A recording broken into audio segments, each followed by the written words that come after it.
బీరువా విషయంలో ఇంకొన్ని ముఖ్యమైన నియమాలు పాటిస్తే లక్ష్మీదేవి తొందరగా అనుగ్రహిస్తుంది.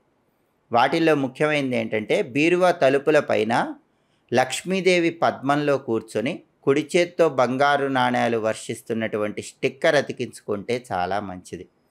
అలాగే తడి పసుపుతో కానీ తడి గంధంతో కానీ బీరువా పైన తలుపుల మీద సవ్య స్వస్తిక్ గుర్తు వేయాలి.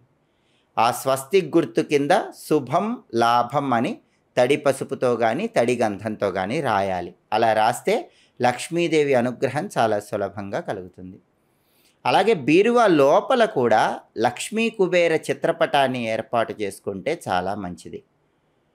చాలామంది తెలియక బీరువా లోపల ఎర్రటి వస్త్రాన్ని ఏర్పాటు చేస్తూ ఉంటారు. ఎరుపు అనేది కుజగ్రహానికి సంబంధించింది. కొంచెం ఉగ్రత్వం ఉంటుంది. ధనపరమైన వ్యవహారాల్లో ఒక్కొక్కసారి ఉగ్రత్వం చోటు చేసుకుంటుంది.